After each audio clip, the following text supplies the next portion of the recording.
Hello, Nubian. Oh, Hey, Nubians, what's going on? hi, good morning, Dr. Good morning. Good morning, Professor Hunter. How are you?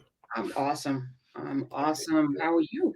I'm doing fine. Just in the middle of summer, which is a beautiful time of year. And Yes, you are in them streets teaching live. And I'm like, the one thing, and shout out to all of the teachers, all the educators, as that's right. That's right. Eliot broke it down from the Latin, educare, Meaning to draw out, huh?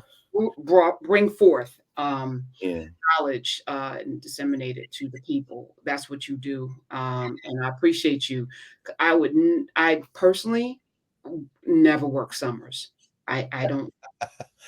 Well, no, that's not true. I always work, but I don't work university summers up until the last 5 or 6 years. This has been as a special favor. So, Okay. but I always spend the summer with my high school students, and this year is no exception.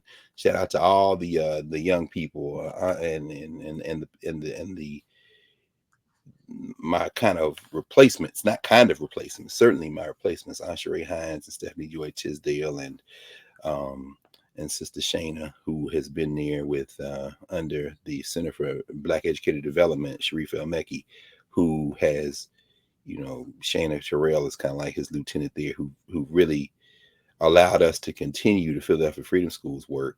This is 22 years since we started in 1999.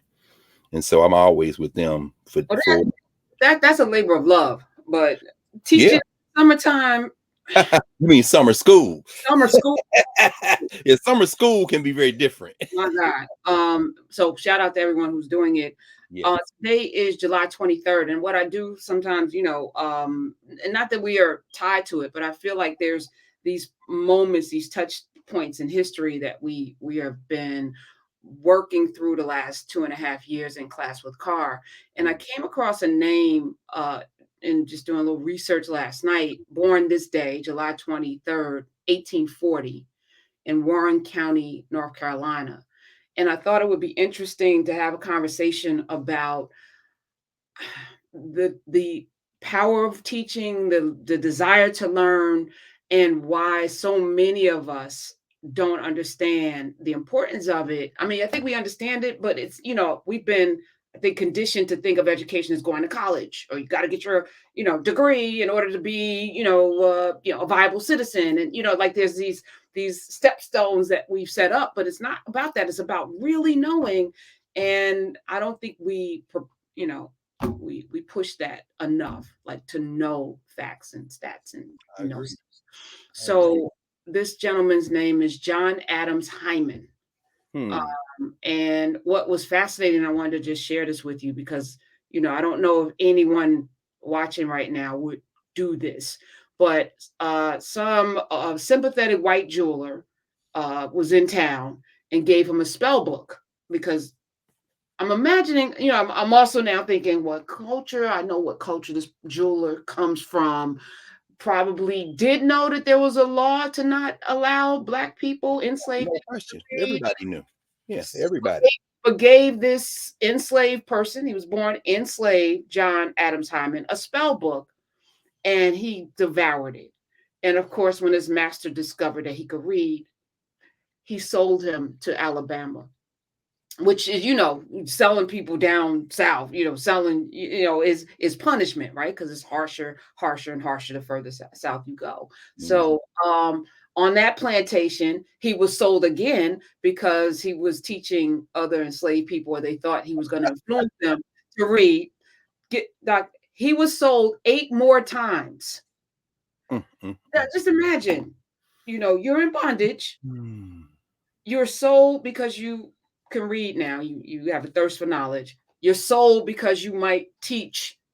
And I'm talking about the power of being an educator, power of a teacher, but also the power of thirsting for knowledge. Sold 8 times, 8 times, all before the age of 25. Because at the age of 25, the 13th Amendment, of course, freed him.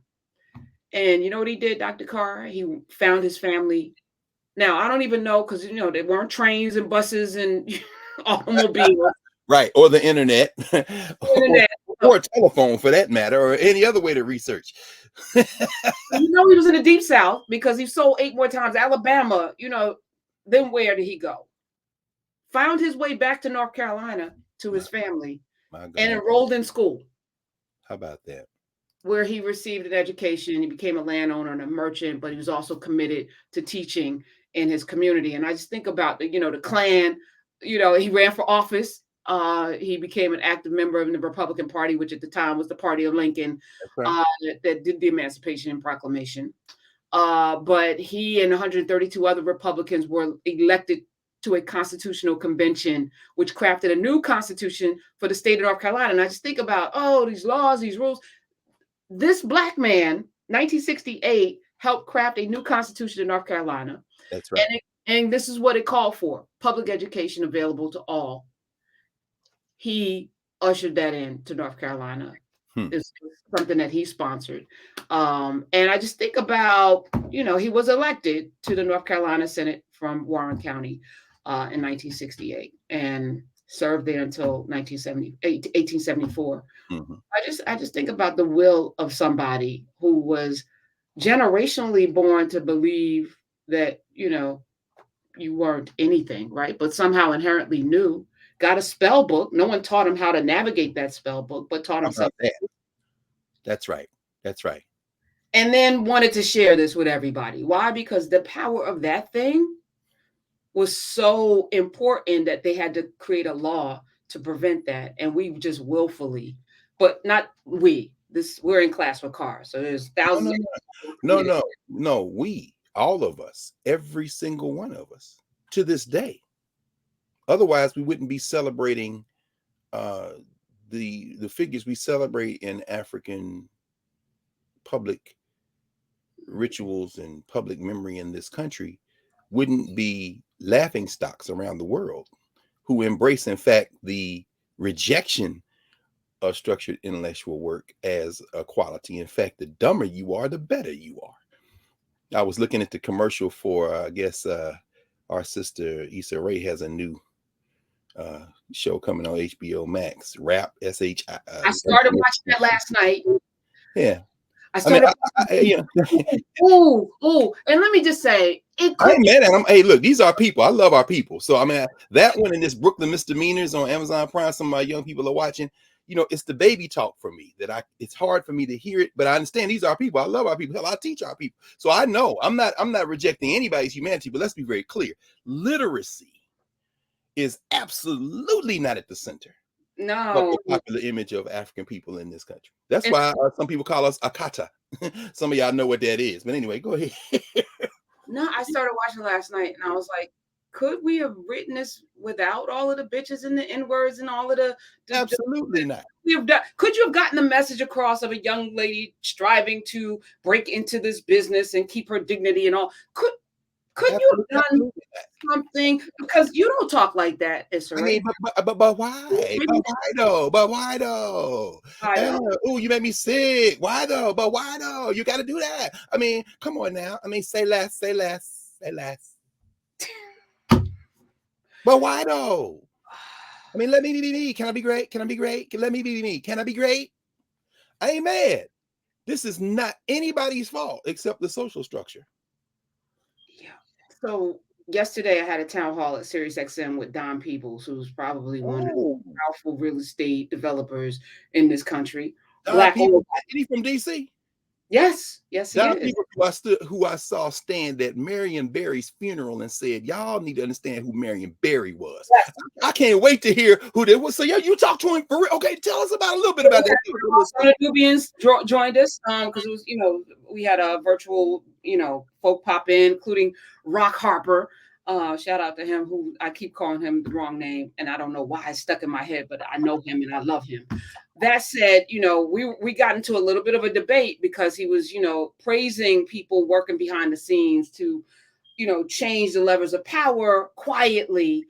And then off mic, I said, do you think that person has access because they represent everything about Black people that makes white people comfortable? And he said, yes, but we need to get to the goal. Like, like he said, even with Trump being in office 4 years, he said the Democrats didn't even try. He said this is a very transactional man, and if you look at his machinations, it's all about the things that he can get. Right? He was Right. a Democrat. He was with Hillary. They came to his wedding. He's not what you think he is. He's a white nationalist because it serves what he wants to get done right now. I'm not saying he's not. I think German, his father, the Nazis is in him. But he said if you offered him something, he would say, this is what I want. So you want voting rights? Okay, here's what I want. There was no transaction presented to him. It was like, we can't work with him. He's not like these others. But he said, that said, yes, he's definitely despicable. But I was like, the people that are negotiating for us, the power structure, they handpick them because they know A, they're corruptible. B, they may be insecure about some things. They know where their pain points are. They can, because if you're not, you're dead. Do you understand? Like anybody that can't, like Martin Luther King's like, we're not waiting. No, you're going to do these voting rights or all these other amendments. You're going to do these. We're not waiting. Lyndon Baines Johnson's like, wait. He was like, no, we're not waiting. Matter of fact, we'll be marching. And he was like, all right, damn. All right, come on, Texas white people. Let's sign these Negro laws into, Right. Malcolm, you couldn't, and they tried to, the FBI, because Don Peoples was talking about, the FBI, this government, this, you're telling me that this government, and he went in, is something that can be negotiated with. When the FBI put a hit campaign out, look, they tried to destroy Martin Luther King's family. I'm not so sure that they didn't have something to do with his death. I think they did. Oh, absolutely. Malcolm was uncorruptible in that way because you couldn't get him with the cheating on it. And thank God for Coretta, like not going for the okey doke, even though the okey doke was right there. She was like, the mission is bigger. I'll be in my feelings and be with the mission.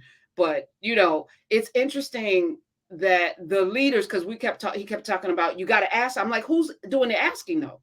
Who's doing the asking? Some handpicked person that they're comfortable with because they're corruptible or they represent everything about Black people that they feel good about. Not quite right, to your point, Dr. Carr. So who gets the brass ring, and who gets to sit at those tables, and who gets to be the person to ask? They handpick those folk based on their level of comfort, I believe. And they don't represent us. Why would we think they represent us? Because they look like us? Because they parlay an identity into an individual advantage? Because they perhaps engage in the type of rhetoric, kind of, even sometimes very forcefully, that makes, is it cosplay? Catherine Liu has a small little book. I have it probably around here. I'm sure I do have it, but I don't know where it is. Called The Professional Managerial Class. I was showing it. That's a phrase that is being used a lot around in academic circles these days. The PMC. The idea that there is a virtue to appearing one way, and that virtue accrues to the benefit of the people in that class. So how will we know the difference when we show up to the events that demean us, when we Oh, you make me sick. I wish you would stop by talking about that. Come on now. Can I be great, dog? Can I be great, dog? Oh, you make me sick. When we give ratings, when those become number one. No, I'm just playing. How do we have a different narrative when those shows become number one, and when we praise them, in mass, when it looks like, when we show up for the very thing that buries us, how do we make a distinction, Dr. Carr? How is there a distinction? Well, to quote Issa Rae, we root for everybody Black, but that's not enough. Black success doesn't translate. We've got that seventh principle that you so with such vision frame the six question conceptual category framework, the RF kind of stage framework. How do it free us? It's a simple question. And then, of course, the complicated question comes in, which is, what is freedom? What do we mean by freedom? If it is the capacity to pursue a life that yields comfort for ourselves and those we care about, And by those we care about, it could be blood kin, it could be our community, the people we came up with, or it could be a broader concept of Black communities, or it could be people, everyone, our common humanity. But it gets very complicated once we get beyond the broader question, how do it free us? Because we got to decide who us is, and we got to decide what freedom is. And there is no we.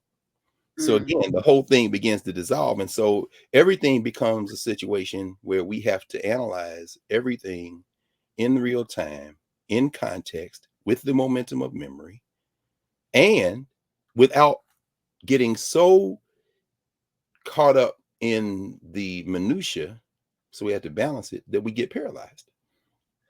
I mean, I heard people's, as I said, at Marion Barry's funeral.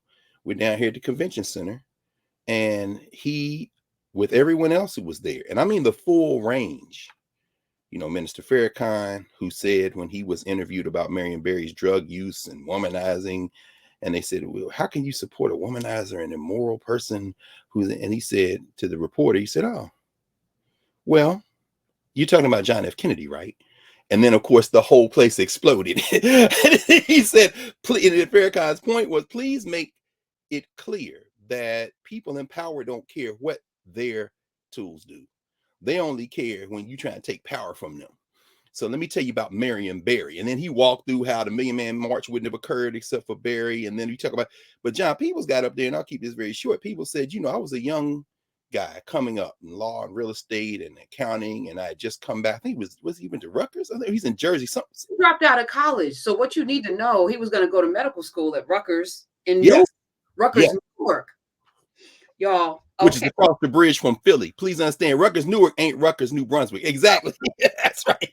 Rutgers, Newark dropped out after he realized he was going to go to become a doctor because the richest people in his family, his uncle or his aunt's husband, his uncle, was a doctor, and he loved how he lived, and then he realized he could do it in real estate, and then he dropped out. He was like, and his mother actually wanted him to do more. Like being a doctor was limiting, which is interesting.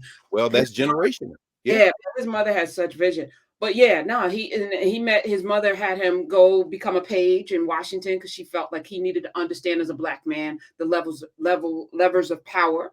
So I think it was John Conyers or who's the Detroit Coleman? Yeah. Oh yeah, Conyers is Detroit. Yeah. Okay, yeah, Conyers. He became a page for him. That's how he met Marion Barry at like 14. He was a page 16. That's what it was. Yes. And then, when he was 19, he got into real estate. He was an appraiser and had a deal with the city of Washington, D.C. that ended up becoming, a major, his first big deal was a multi-million-dollar deal with the city in a building. So and that's the story he told. He said Barry would come in the room with these white boys, these millionaires, these developers, these bankers, look around the room, see no Black people, and say, okay, this meeting is over. Now, when we have the next meeting, if I don't see any Black faces in here, then that meeting will be over. And that's how Marion Barry put on a generation of underwriters and real estate developers and Peoples was one of them young boys. Exactly right. And one after one, whether it be the time Rushion Baker, who just ran for governor in Maryland, he didn't win. But Wes Moore won the primary here in Maryland. I made sure I voted on Tuesday. He will probably be the governor of Maryland, the first Black governor, because he gonna beat this Trumper who won the Republican. But at any rate, Rushion Baker ran. He didn't win. He was the county executive for Prince George's County, of course, as they call it, gorgeous Prince George's, where they got the richest Black people and the poorest Black people, cheek by jowl. But one by one, they all talked about how Marion Barry gave them their first summer jobs as teenagers in that youth program. I ran to a bunch of Marion Barry youth program young people on Howard's campus this on Wednesday with that same T-shirt on. I'm just saying, whether it be his mother, whether it be public officials who are for us, you wouldn't have a John Peoples, as I'm sure as y'all were talking about, had it not been for our community. That is we. When we say we, that's what we talk about.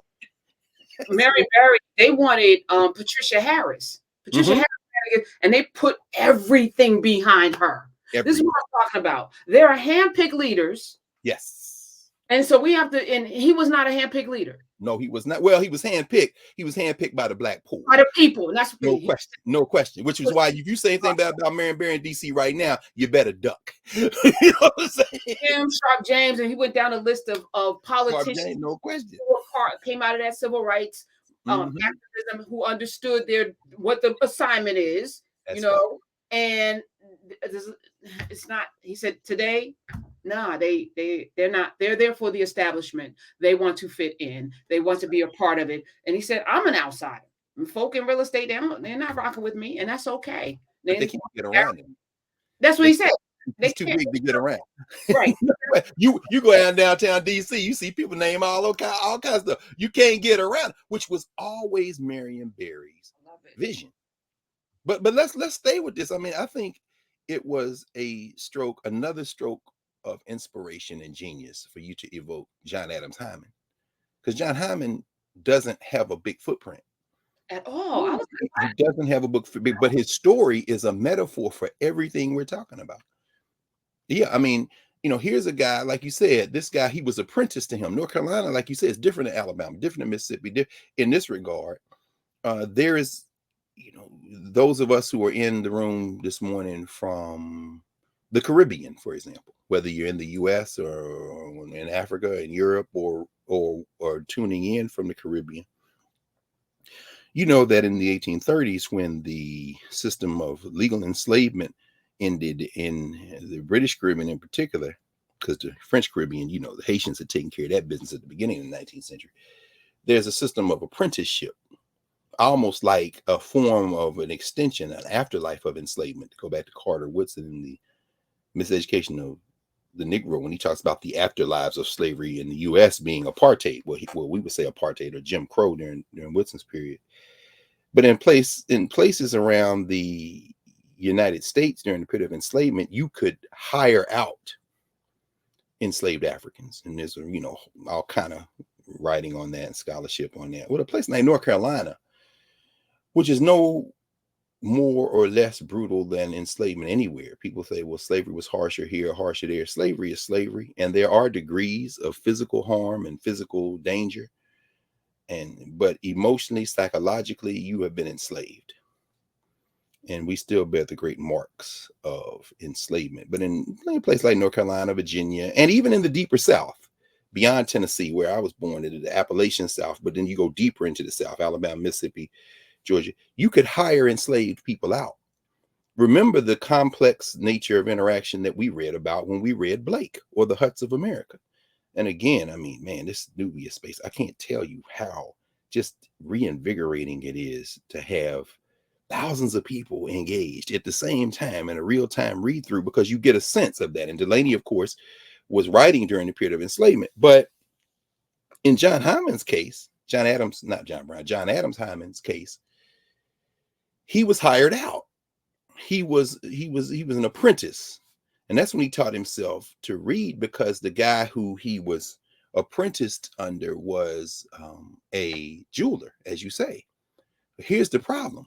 Once he got caught with that spelling book, and I think about the opening pages of James Anderson's book, The Education of Blacks in the South, or the volume and recordings from the Library of Congress, Work Progress Administration, recordings of formerly enslaved Africans who were interviewed in the 1930s. There's one called Remembering Slavery. And there's a companion set of recordings. When I bought it many years ago, when it first came out, it was on cassette. Then they moved to CD, and I'm sure it's streaming now. But if you get this volume called Remembering Slavery, it's from the Library of Congress, or you can go to the Library of Congress site and find these recordings yourself. And James Anderson talks about an enslaved African who, when the enslaver came into the house, this brother was so afraid that he'd get caught with this book he was trying to read that he threw it behind the stove, and he took a beating for after being accused of doing something else, like stealing or something. He said, oh, yeah, I'd much rather do that, because if they catch me with this spelling book, all hell's gonna break loose. And in the volume Remembering Slavery, the first, I'll never forget popping that cassette into a player at home and hearing the sister, I forget who it was, there were a number of actors, I want to say Alfred Woodard maybe was one of them, reading these accounts. And then you hear the recordings of the enslaved themselves, but reading one of the narratives that had been taken. And was it Papa Dallas? maybe he's a fairly known brother in terms of a kind of metaphor. He was a living person, but he became a metaphor for exactly what you raised in, Prof. This fear of literacy. And the story he told goes, as an old man in the 1930s, as a child being discovered trying to read, and these subhumans, sub S-U-B humans, took him out in the yard, gathered the human beings who we refer to as enslaved around, burned his eyes out. So he lived. He lived a long time. He lived to the 1930s to tell this story, and he talked about the fact that learning to read would be a key to freedom. And so he lived the rest of his life imploring people, particularly young people, to learn how to read because you'd be free. Because he tried to learn how to read and they burned his eyes out for it. And I can hear him my name, but stop! Everybody doesn't have to do that. No, I'm not blaming anybody who has been born into a system for which Black subhumanity is the organizing principle, because that redefines the answers to the question, how do it free us? How do it free us mean money? Do I need to twerk? Do I need to go around here and hustle? I need to, the bag, the metaphorical bag. Do I need to get this bag? What is the bag, man? The bag is a proxy for something else. The bag is never the bag. The bag is a proxy for what? Buying your leisure time back so that you can relax. And when you relax, what you're going to do? You're going to get a ski jet. You're going to get a big house and sit around in it. You're going to pop them bottles. The bag is just a tool to get to something else. Now, what has been obscured, of course, is the role of labor in building a society and what it means to work. But at any rate.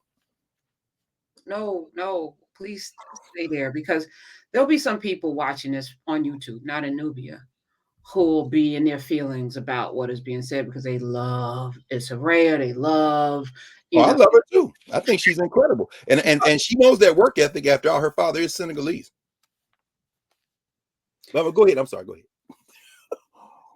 They love all of this, and talking about it in this way, they feel judged or indicted, and the knee-jerk response is to lash out, because that's what an undeveloped mind and spirit would do, instead of sitting in the criticism of what has been done to us, not of you. No one's criticizing you. It's not your fault. But I think about, as you're talking, Dr. Carr, Up From Slavery, I think Booker T. Washington writes about on the plantation of leisure time. And if you were caught not participating in the drink, in the folly, in the dance, you could be beaten for that.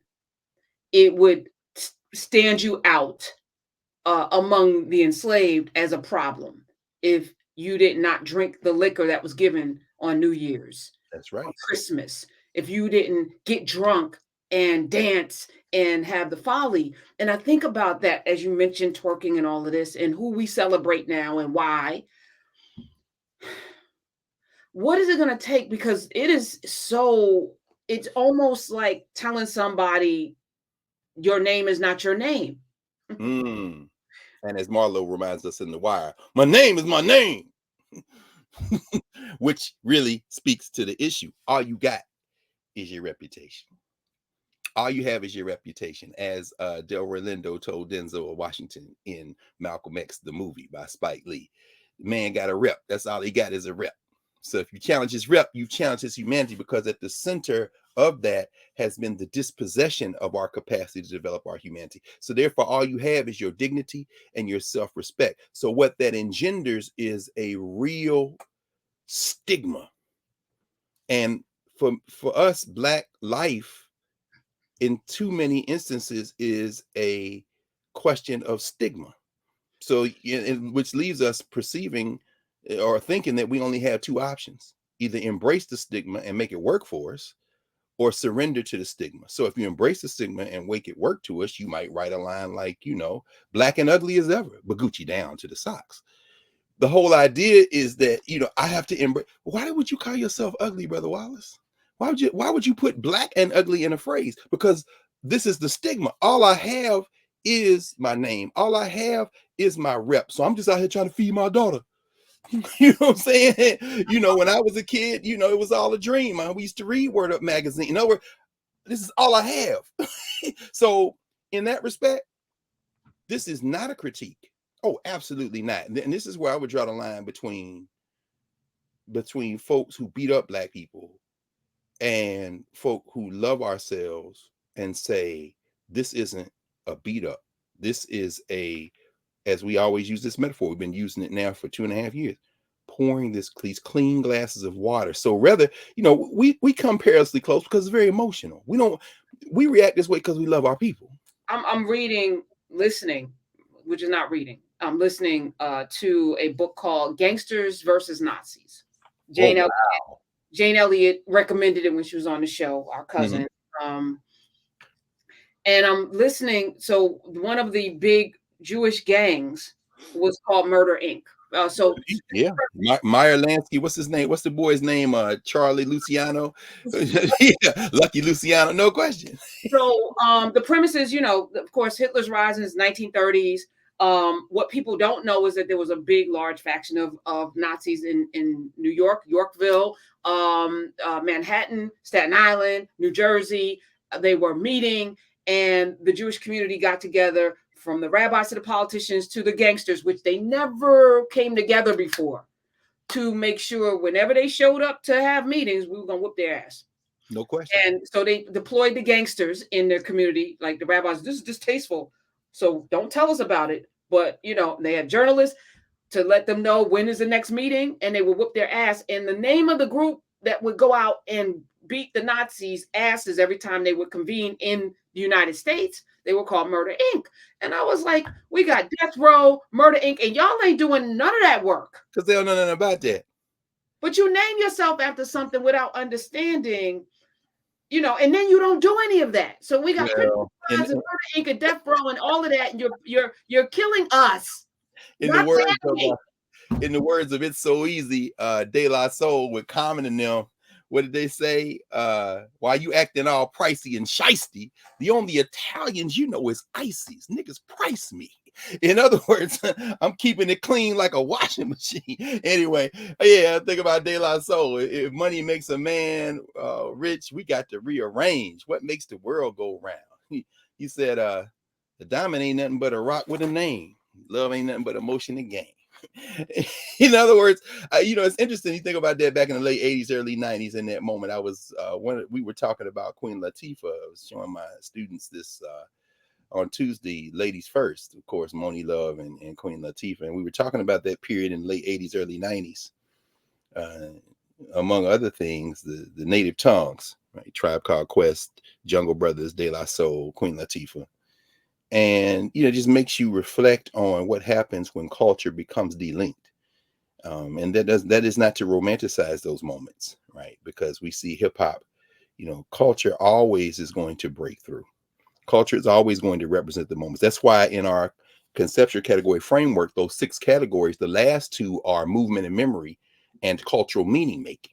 Cultural meaning making, of course, asks the question, our 6th question: what music, what art, what cultural texts and practices across the range, however you want to describe them, did or do African people create in the moment we are focusing on to mark that time and space? So if you go back to the late 80s, early 90s, you see, particularly in commercial hip hop, this tug between the social structure, which is figured out like it always does, how to profit from Black cultural practices, and the governance structure, which also wants to profit people in our communities, but who also are attempting to communicate something drawn from their experiences and their memory. And so you see that generation, whether it be Eric B. and Rakim or Chuck D, and you know, who come from cultural workers in their families and their communities, Fab Five Freddy, trying to express these kind of generational markings in cultural meaning making, and they have an orientation. Some of them, Dana Owens and Queen Latifah, as we call her, they have an orientation that has a stronger sense, to go back to the 5th category, movement and memory, which asks the question, how did or do people of African descent remember previous experiences? They have a stronger connection to that momentum of memory, some of them, because their parents and their grandparents and their uncles and aunts, some of them migrating through the Great Migrations. And by the Great Migrations, I don't mean from the U.S. North to the U.S.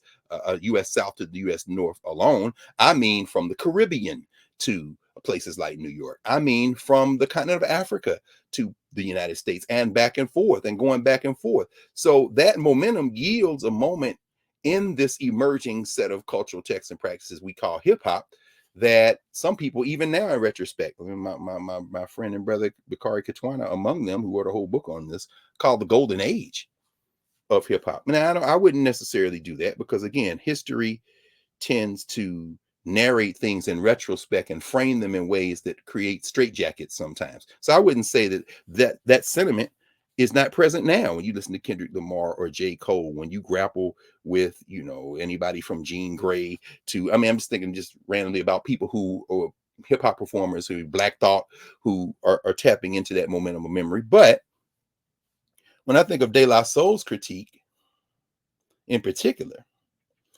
but not just De La Soul. I mean, Latifah, of course. I mean, Jungle Brothers. But when I think of De La Soul, a song like Stakes is High. They are really commenting on this.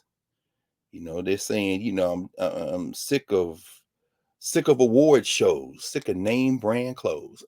I mean, they're going through it, right? They're going through it. And if you ever watch the accompanying video, it starts with Maury Povich, who has moved from being a talk show host to "You are not the father" Negro, a caricature of himself. He opens up with this battle on rap in the 90s. What's it about? And then you see De La Soul trying to grapple with what is clearly a point of inflection, and the cultural meaning making going forward carries the marks of that, because the market, the social structure market, has so suffused that cultural meaning making category and the practices of cultural meaning makers, as almost it always does, converting this cultural meaning making into a straight commodity. And you have folk who are still trying to solve an equation that really can't be solved. How am I going to profit? And at the same time that I profit, how am I going to try to socialize young people in a way that will help them find their common humanity? I caught a little bit of that conversation you were having with Kel. This is fascinating, right? Or a guy like Nick Cannon, who I think in a stroke of genius creates this kind of kid-oriented thing, which at the same time is straddling the fence with this hip-hop generation. So while he's talking about NBA Youngboy and Blueface and all them, he's also over here on Wildin' Out with what I always tell him is a genius format for education, and we can figure it out. Except if you push too hard on that, they're gonna take everything in your life, because this does not. You could free us. You know what I'm saying? They haven't, because, as I mentioned, he's not a threat to the power structure. And I know you love him, but he's not a threat. And he may not even, in his mind, he thinks that I'm here, I'm going to be able to do all of these things. Absolutely. You don't have the scholarship to do it. So the fact that you even started class, I'm sorry, Carr, because it pisses me off every time. I'm like, what foundational knowledge do you have to even have the audacity to put yourself in the seat of an educator? Yeah. Well, I mean, I think part of it though, well, with that one, I can vouch for, he was in school reading. He's doing what, but he ain't in school like you were in school. Oh, no, well, nobody's in school. Don't mean you read a couple of books. Now you can come on now. Absolutely. All right, let me stop. No. Look, this is it. No, please, no. In fact, this is it. Part of the real challenge we have is that at some point we're gonna have to choose. What is it gonna take? We're gonna have to choose. We can't, because all it does is get us in trouble. What is it going to take for us to choose? Oh, well, I don't know. I don't think we're going to choose, frankly. That's why another reason because there's no we. I think oh man, see, this is what happened. See, all this started with John Adams Hyman. I want y'all, please, then I'm seriously, because we are faced with an impossible set of choices. And so every generation attempting to make choices that are impossible are faced with the absurdity of this situation. I know we want to believe that we live in a world where somehow this can be worked out in the existing structure. It can't. And so whether it be a Nick Cannon coming out of San Diego, who comes from a line of preachers on his daddy's side, who's trying to who then comes into this space and says, I'm going to be a comedian, and then I get caught up in the game. I'm going to be a hip hop artist. I'm going to sing. I'm going to take this money and flip it over here. I'm going to help my friend Colin Kaepernick. I'm going to put Professor Griff at a table. And the next thing you know, he gets just close enough to the sun to get burned. And then come into, so I'm gonna go to Howard. People say, that's a stunt. Nick ain't coming to Howard. No, he came every week. And then some kind of way, the two of us get linked, and even some kind of way, his brother Javen was in my class. He brought Nick. We sat in there talking. Any book I said, let's read this. He read it cover to cover, and we sat and talked about it. And he said, because he had the resources, let me put a camera on this. And I understand I ain't Nick Cannon. I'm not trying to be Nick Cannon. And if I was trying to be, I would look utterly foolish. Shout out to all you older people trying to still be hip hop relevant. But the point is, but Nick, and then I'm saying, well, you have their attention. So I will take full share and measure of responsibility for not only allowing that, but pushing it, because in part, I'm saying if you can get their attention, then we can build something to move out of that space. Now, of course, Nick doesn't have that filter. And so what happens is he gonna talk to everybody. So it's me one day, it's Jules Harrell in psychology one day at Howard, it's Michael Eric Dyson, and then it's Umar Johnson, then it's Dr. Sebi, then it's Professor Griff, then it's Rissa Islam. And then why? Because niggas like, these the people who, unlike us, thousands of people in Narrative and Nubia and growing daily. We put this on YouTube so people can, have this front porch, thousands more coming in, and then people are coming in at the same time. If you go to these other things on YouTube, here's somebody acting a fool. Here's somebody who, this is a Merrill broke up. The brand is no longer strong. But when it was, hundreds of thousands, millions of people. And then you go to the sports thing, and I'm thinking, can you ride this tiger? And your observation is bracingly accurate. You can't ride the tiger. Which is why in your vision, you say, you know what, let's create a space where we're not even going to try. And so again, we spent over a month, 6 weeks almost, reading and thinking with and alongside and beyond and within Octavia Butler, who is writing and grounded in the sense that this can't be saved. So then, okay, so what's the answer? Well, I mean, the answer for me is simple. It's fantasy.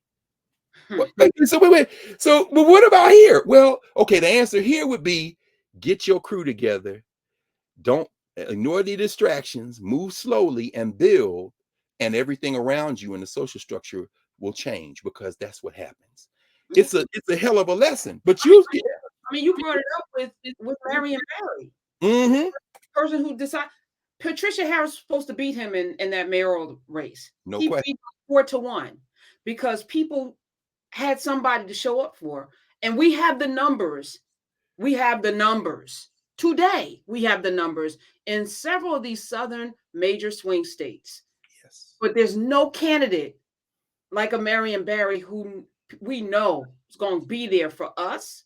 That, so now, but you got Barnes, you got, in Louisiana, Gary Chambers, you have Charles Booker in Kentucky, you have Chris Jones in Arkansas.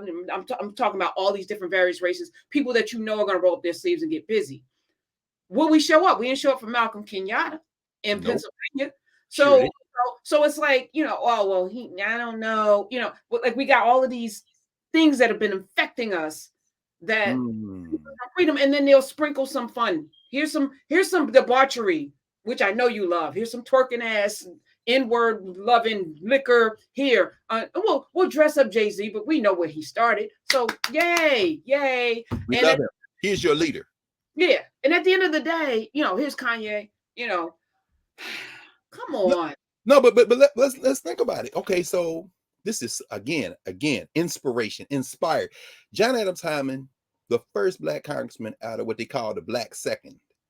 There was a book, I think Eric Anderson wrote the book on North Carolina, early book. He actually started a seminar paper for John Hope Franklin many years ago.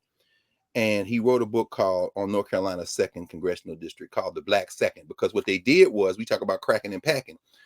During Reconstruction, what the white boys in North Carolina did, the White Nationalist Party of North Carolina, which at that time was housed in the Democratic Party, as you said, they were able to gerrymander and pack the second so that they could restrict it to one Republican district.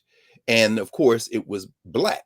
But here's what happened. John Hyman said, I'm going to run for office. As you said, here's a guy who went through enslavement, sold 9 times, the 8 after he got sold the first time. And the reason he got sold was that the same guy who gave him the spelling book sold him. Why? Because public pressure, once they found out, oh, you gave him a spelling book, oh, he got to go. So, I mean, again, white allies, I mean, God bless Jane Elliott. But anyway, the point is that white allies still, you're going to pick your whiteness or your life. Now, she has picked her life and, you know, done okay. Like Tim Wise, who we went to high school together, Hillsborough. You can do well while doing good if you white in America, even when you truth telling. But the point is this. We got to stay like this. We get everything but the burden. So at any rate, again, which is why we want all the allies we have, but never forget, as Steve Biko said in South Africa, black people, you on your own.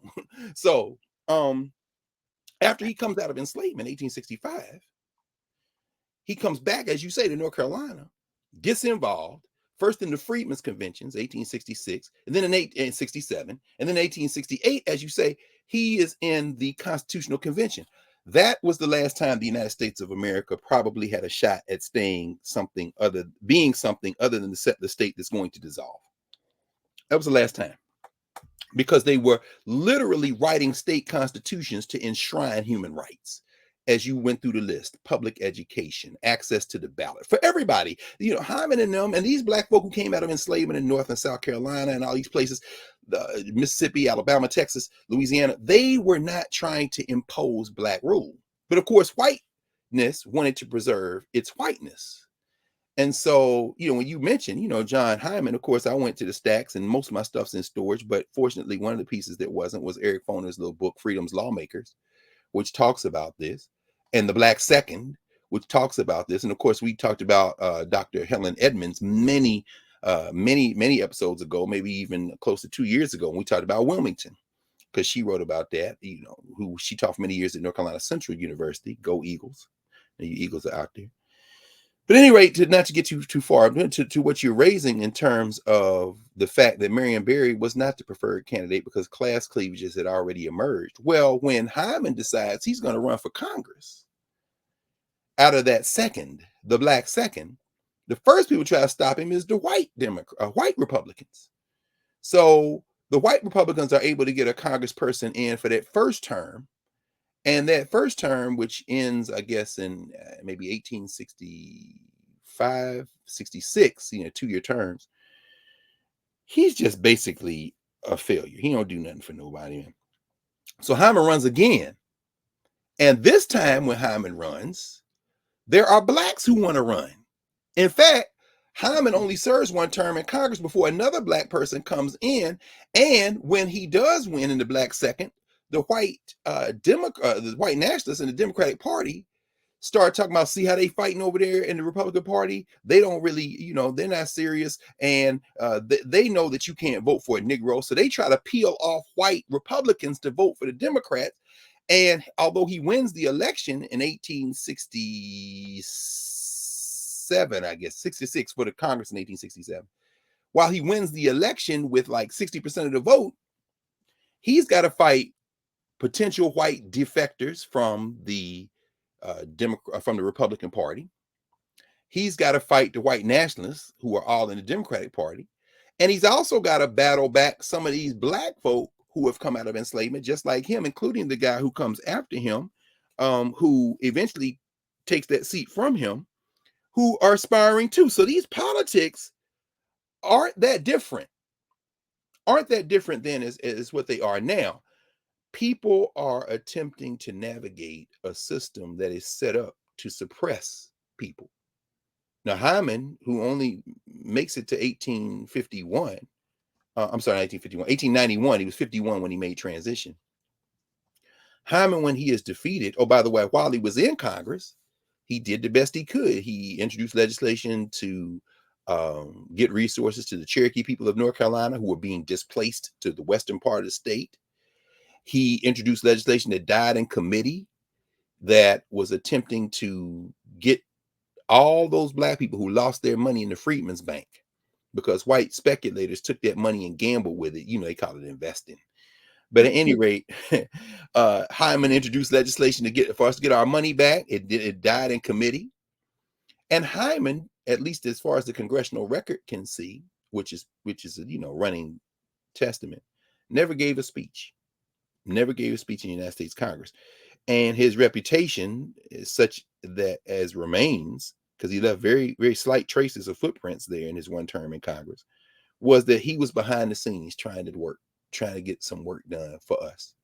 And so he has virtually disappeared from history, but then so have all of them. So have all of those freedoms lawmakers, unfortunately, except for a handful. But it's interesting because he was replaced by a guy named McAdams.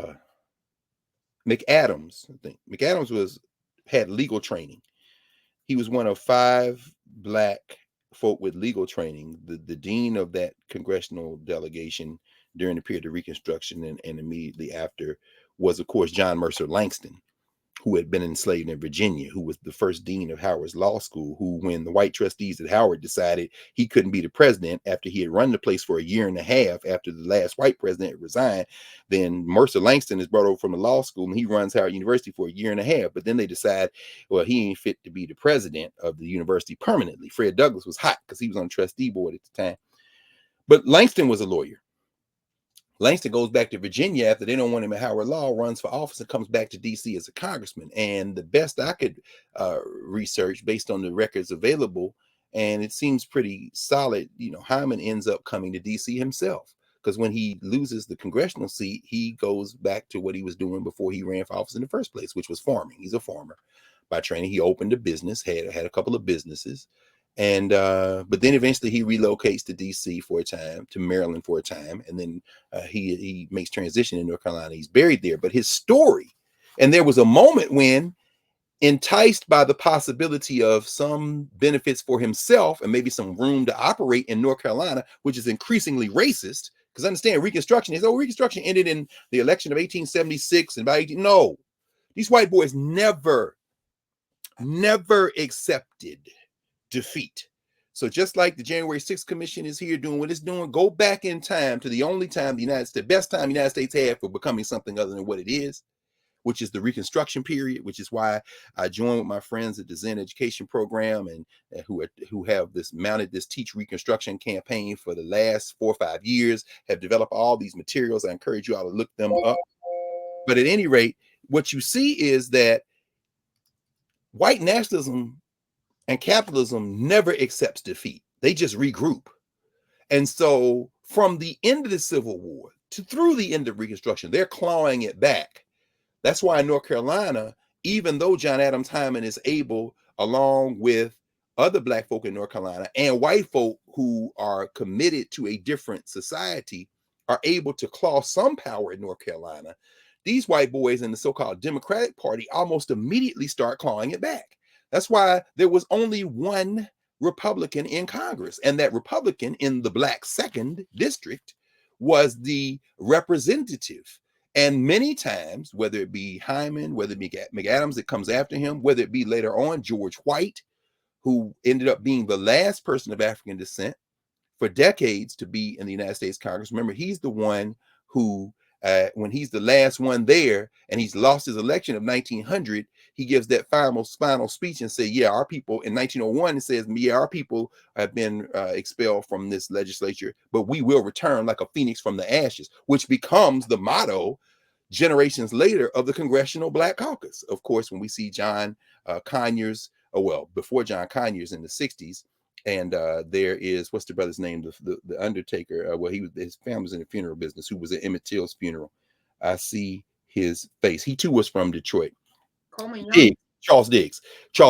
Yeah. Well, of course, Coleman Young is state level, and then the mayor, he stays in the state of Michigan, but Diggs, then Conyers. But in the generation before that, in the 1930s, you have Mitchell out of Chicago, and the other brother who will come to me, somebody in Newbie will put it in the chat there too, because what you see is then the move becomes a move from Republican Party to Democratic Party, because of course the election in 1932, Franklin Roosevelt, the national level depression is when the United States is in the throes of the Depression, and the Republican Party, whether it houses the White Nationalist Party or not, has always been, since its inception in the 1850s, the party of business, the party of the interest of business. And of course, slavery was bad for business. So the abolitionists could use the Republican Party, but the Republican Party was less concerned with enslavement and more concerned with how enslaved labor was affecting the economy, or lack thereof, in terms of growth, the westward expansion. So by the 1930s, the Republican Party, remember, this is the party of Herbert Hoover, lily white republicanism, laissez-faire politics, leave business alone. This is also the period of the Lochner Court. We start talking about the Supreme Court, but we're not going to do that today. What you see is that Black folk who are now migrated from the South in another wave of migration, where they end up in Chicago, they end up in Detroit, they end up in New York, you begin to see them voting not solid Republican, because the Republican Party is no longer the party of Lincoln like it was. It ain't the white nationalist party yet. It's still got some decades to go for that. It's going to take a whole civil rights movement to drive all the white nationalists, many of them anyway, hard white nationalists, out of the Democratic Party into the Republican Party. But eventually, there are enough Black people in these northern places to bring to the federal legislature some Black folk who are now representing the Democratic Party, because in the wake of the Great Depression, you see this migration.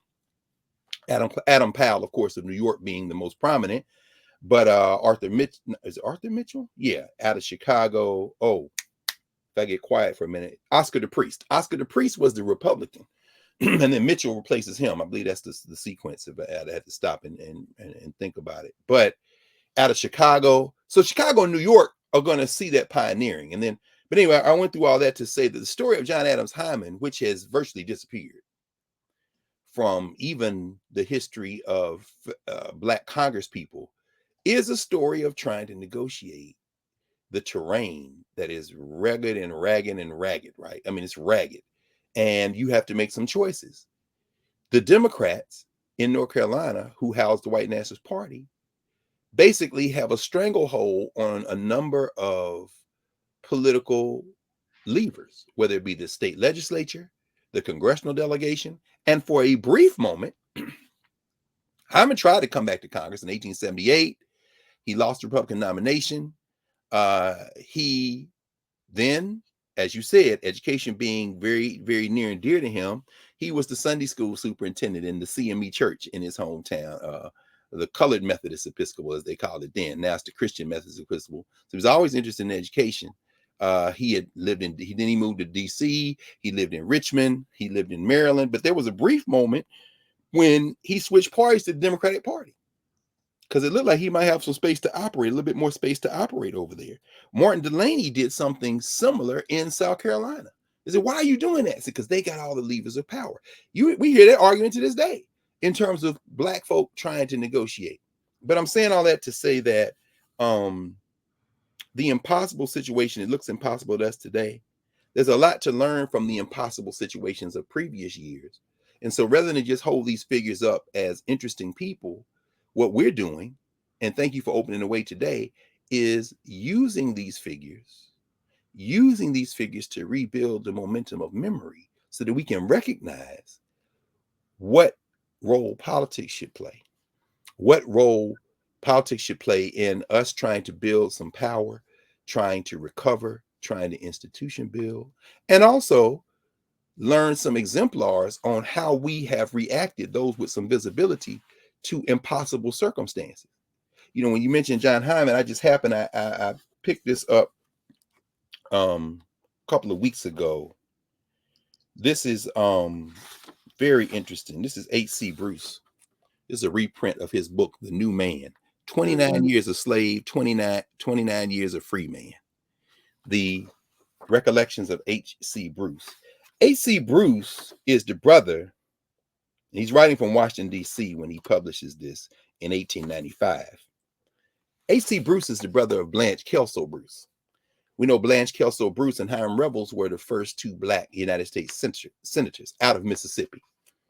And he talks about moving around Missouri, Virginia, because he's born in Virginia, Ohio, escaping enslavement, talking about enslavement. And one of the fascinating things to me, I thought was fascinating in this book, he says, after talking about how he was born March 3rd, 1836 as the date of his birth, after talking about enslavement and how most people of African descent cannot remember when they were born, so they don't have birth certificates, they can't remember. But he talks then about how growing up in enslavement, there were pleasant memories he had alongside the bad ones. It gets real complicated. I'm like, damn, dude, really? This is crazy. He talks about his first memories being 1841, when his mother was hired to a lady, Miss Ludy Waddell by name. Miss Rebecca Bruce married Mr. Pettis Perkison, and soon after, her slaves were taken to their new home, then known as the Rowlett Place, at which point we began a new life. It is but simple justice to Mr. Perkison to say that though springing from a family known in that part of the country as hard taskmasters, he was himself a kind and considerate man. His father had given him some 10 to 12 slaves, among whom were two boys about my own age. As we were quite young, we were tenderly treated. Guess what? He's learning how to read. He's learning how to remember what happens to Fred Douglass when the white woman's teaching him how to read, and her husband comes in and says, hold on. If you give them an inch, they'll take an L. In other words, a mile. But in H.C. Bruce's case, he's getting literate while in enslavement. The man was 29 years he spent enslaved. And when you read his story, it's quite complicated. And I'm saying that we live in a system that is absurd, that is impossible. And the one consistent theme in it as it relates to us is we will always be set upon as an object of other people's interests. Well, can we use them for profit? Because that's why we brought them here. That's why their ancestors were brought here. Can we continue to push them so that we can make profit from them? It's no different in the time of John Adams John Adams Hyman and H.C. Bruce as it is today in that regard. Now, so much else has changed. But, you know, when you raise this question of what can we do? Well, we're doing it in part in this space, and we're not new in this. We are adapting on our feet to the circumstances we are presented with. COVID-19 being the immediate prompt for us being virtual, and with every day that I leave here and move around, with every day that decision just looks stronger and stronger and stronger. As I said, as you mentioned, and I want to kind of use this as not as a pivot, but to continue in this conversation about what can we do and what role does education and literacy play, realizing that I'm not beating up on anybody. I'm not beating up on Issa Rae. I'm not beating, no, we are kin, we are family. And like you mentioned with Nick, I don't care whether it's Nick or Issa Rae or any of these people, you know, who are hyper in the social structure eye. You can't ride that tiger. I mean, you can perhaps siphon resources that you may have access to support those maroon spaces, but those spaces that the social structure created can never be maroon spaces. And when it comes to the professional managerial class, they know that. So a great deal of what comes off as advocating for us, no matter the intent, this isn't a question of it challenging people's intent, is like, to use Aikwe Armand's metaphor in his novel 2000 Seasons, it's like pouring spring water into the desert. You can't reform that space. And the best you can do is perhaps when that social structure is afraid that it's going to either collapse or be eroded, the best you can do is advocate for a few more of your friends in the professional managerial class, which then the social structure we find ourselves in will use almost as a safety valve. And that only works if we continue to imagine that people who look like us in those spaces, who sound like they're advocating for African people, who are in fact advocating for Black people, are somehow making a difference. And that is an open conversation I think we need to have. But ultimately, they're not going to make a difference in a system that has to have the vast majority of people in that system disadvantaged. It has to do it. So, of course, by definition, it cannot open up to a different kind of society. And the idea that somehow by banging on it, you can transform it in the way that you're trying to transform it, with the best of intentions, with genius analysis and all this. It's like, yeah, that's not going to work. And here's where it gets even more interesting. And I'm gonna come back to where I was going with this. The fact, how striking is it that speaking, writing, presenting, cultural text and practice creating has now increasingly turned to saying exactly that. This system can't be fixed. This system is racist. This system is sexist. This system is, yeah. So even a cat like Jordan Peele, you make a movie, nope. Yeah, but you saying nope, but all the money going to Hollywood. Is that nope or yeah? Sure. I mean, now they can even make money off nope. It's like, because nothing is going to change. They may even give you a couple of statues, which will reinforce the Stockholm syndrome. But so how do we break out of it? Well, we break out of it the same way we've been breaking out of it. John Adams Hyman sold to Alabama, sold to enslavement in Alabama by the guy who gave him the spelling book, because he'd been pressed on by his friends in the social structure to get rid of this guy. You can't stop education. Now, I'm not saying that, well, let me just stop there. I was going, well, yeah, I will say this is why we're calling this the renewed normal. Literacy cannot, must not stop with mastering the cultural genealogies, the intellectual arcs, the momentum of memory that isn't of African descent. You must ground yourself. We must ground ourselves. We must ground ourselves in our long arc of memory. And it doesn't start with the trauma of enslavement. So learning English, learning French, learning Spanish, learning Dutch, learning Portuguese in the ways that these formal institutions, these institutions in social structure have kind of carved them out, has a purpose, but it cannot be the anchoring and centering purpose. This again kind of engenders in some ways the class conflicts we see. The vast majority of our people who don't go to universities, who, have been kind of socialized to value education, but at the same time have contempt for people who then take that type of education, institutional education, and try to use it to say, I'm your leader, I'm your better. That engenders a kind of resentment because the things never change. I mean, again, thinking about Nick, we had this conversation many times. Nick saying, people I'm, interacting with are saying, why vote? Nothing ever changes. And so we read Dick Gregory, we read a number of things on voting, and then he brought in his friend Angela Rye, and they had a debate. I'm saying I will participate. Why? Because even though I know neither of you have studied this to this degree, I know she's done a lot more work than you had. But the fact is, you got the platform, you bring them in, we had a debate. Then more people who would not vote might say, well, maybe this will change my mind. And I realize it's messy. It's so messy because there's no correct path that we can just trace out, and there are levels to this. But at any rate, COVID, as I said, now I'll come back to where I was going. COVID paused the world in a way. Well, for the majority of the world, it didn't pause because most people couldn't afford to be inside. They had to work. But what it did was disrupt the way we had gone through life. And so for over a year, many of us were hostages in place, even as we continued to work, thereby burning off the illusion that physical movement was necessary for this capitalist system to continue to work. And it teetered on that. In some ways, it will never recover because the changes were accelerated. And we've talked about this a number of times, but very specifically in terms of what we're doing, not trying to do, what we are doing at this point, and what we have done and continue to do, and it's just getting stronger.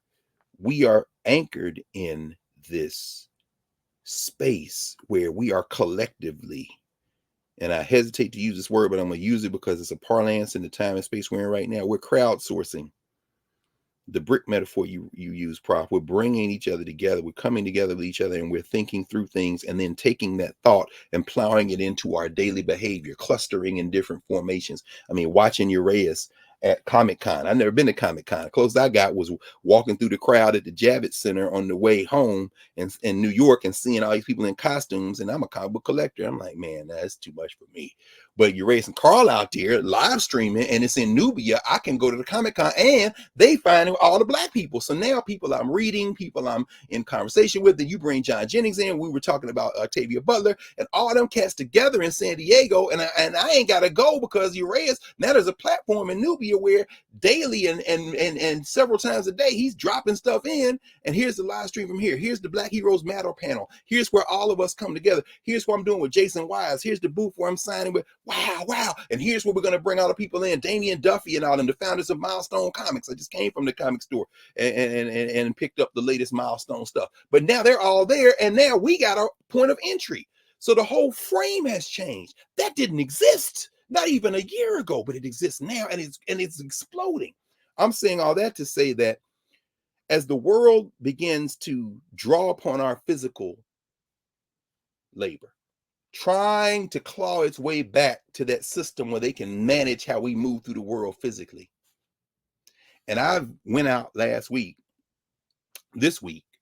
to campus because, as you say, Prof, summer school, college summer school is not something I ever did. I'm always with high school students in the summer, through the year too, but in the summer, hardcore. But, and other people in community organizations, this kind of thing, but especially high school students, I'm with them.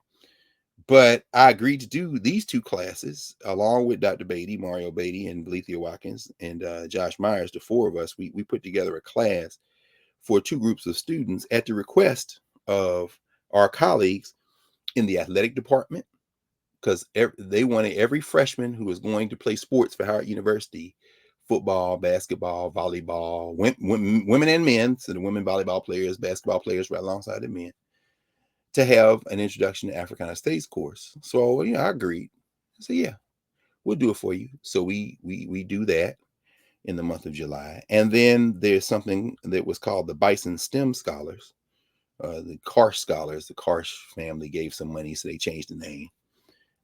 But these are young people, a cohort of just a little over 30, they're in their sixth year now, who are very high achievers in the so-called STEM fields, but also have, other interests, a wide range of interests. And they wanted them to have a similar course. So we do a course for them. And so we, the first week we all together, and then each of us takes a subsequent week, and then we come back together at the end of the course. So we will end the course next week together after Dr. Watkins finishes what she's going to do. But this was my week for just me and them after the first week.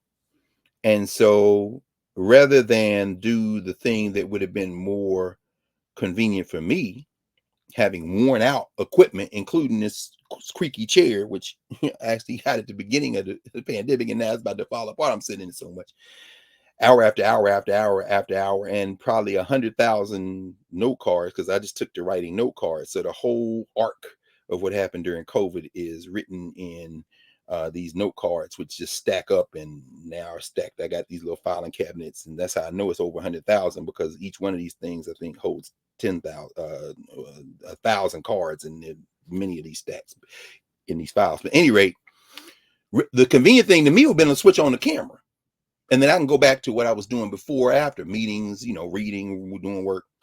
But no, I said, nah, I'm gonna go up there. As old folks say, I'm gonna go up to the school. So I went up to the school. And the metaphor I liken it to in some ways, it was wonderful to be with the young people. And I'm looking forward to seeing them again next week. And then there were elements of it that were like, I remember when I stopped eating pork. And then it'd be like not eating pork for 10 years and then getting a rib sandwich, pork rib. You'd be like, oh man. And you realize I shouldn't have been eating this in the first place. And you realize the wear and tear. You realize the challenges of infrastructure and all this stuff that came flooding back. And I said, this is a real blessing. Let me sit in this. But I'm bringing it up to say that as I was on campus, and ran into some colleagues I hadn't seen since March 2020. It's the first physical class, in-person class I've taught since 2020. Now, 2020, I've taught thousands, because I average between 400 and 600 students a semester, no, a year, and that's before. That's not counting freshman seminar, which I don't have to do anymore. But So I've had classes all along, but in terms of being in person, my first time, in the classroom like that. And I'm running into colleagues who are like, yo, what y'all are doing on Saturdays within class, and then now narrative in Nubia, they said that really is the future. And I was like, no, no, it's the present. Because see, what teachers know, what do we all know, we're being honest, is that two things. Number one, the university system, most of our people never go in there. The K-12 system is beset with all these challenges. That's number one. And number two, we're not going back to the way it was. Now, there will be an approximation of the way it was, but even sitting there, and this is one of the reasons I wanted to see these young people and sit with them. And we're spending 3 hours a day in each class, 3 hours with the student athletes, 3 hours with the STEM students. So I'm sitting there and we're going through the materials. I had them do readings and we're sitting there. It's really, there's something about that in-person thing that really can't be replaced in some ways, including, parenthetically, shout out to all my young football, basketball, volleyball players at Howard University, these young people. Let me tell you why. The last day we were together this week, we were in Frederick Douglass Hall. We had to find a place with air conditioning and strong internet because the room we were in before wasn't. I said, come on, y'all athletes. I'm an old man. If I pass out, somebody take me down to the hospital. Let's walk up this hill. So we, boom, packed our stuff up, walked up the hill, went into Douglass Hall, found a room big enough for us. Now we set up everything. We continued to work. But as we are working, you've seen some small children walking in the hall outside our room. And I could see these young people, the students were looking at me. I'm looking over their heads. I see these young people. I said, who are those kids? I mean, I'm talking about little kids, maybe 7, 8, 9 years old, and 3 adults, a woman, a man, and woman and 2 men. So one of the brothers, one of the football players, he opened the door, asked them. He said, that the car, they said they just walking through, they on a tour. I said, oh, they have a tour guide? No. Were they just walking in the buildings? Yeah. I said, tell them come in. I said, no, it's cool. Let me go. So I'll walk to the back. That's what y'all doing. Come to find out, these young people are DC residents. And they were just coming on campus to look around. The children, most of them had never been on campus. It's probably about maybe 20 young people and their chaperones and kind of leaders of the program. We came in there. They came in.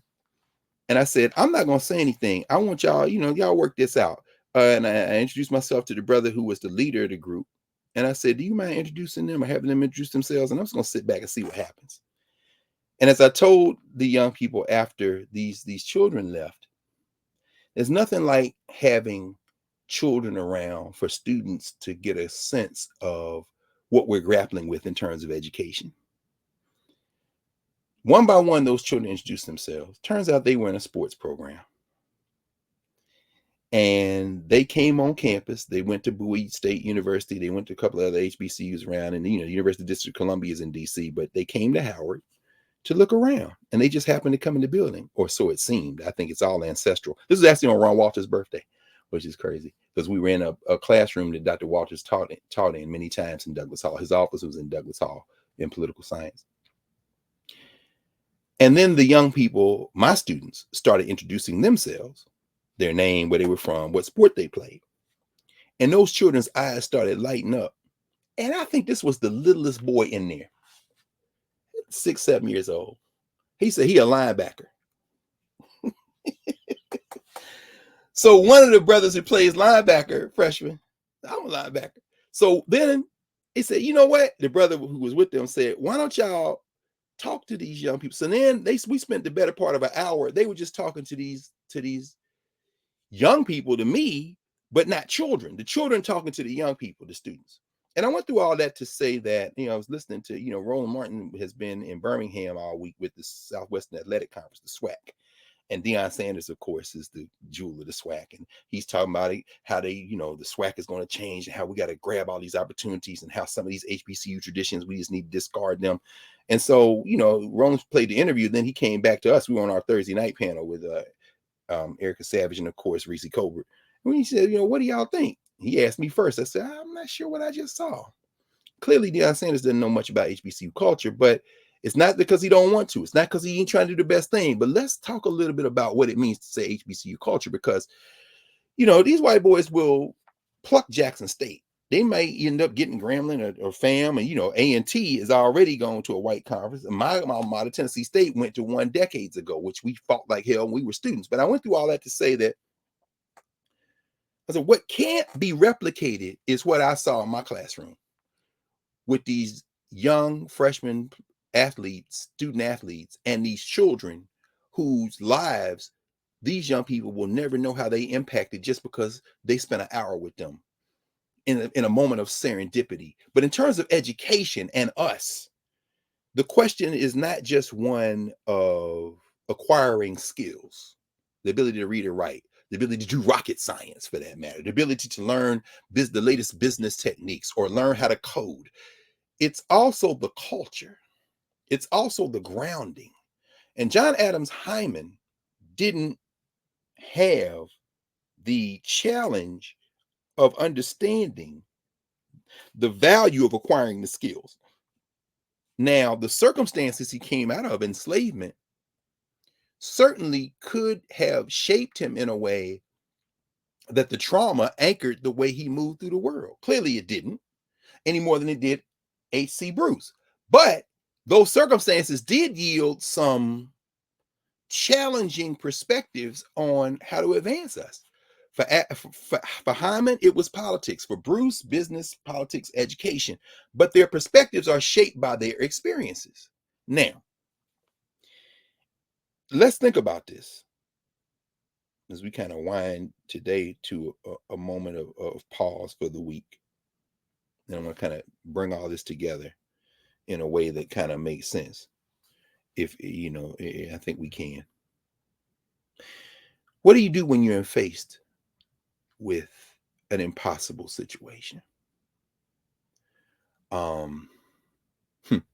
B. and Rakim, what do you do in a situation like this? Special mix.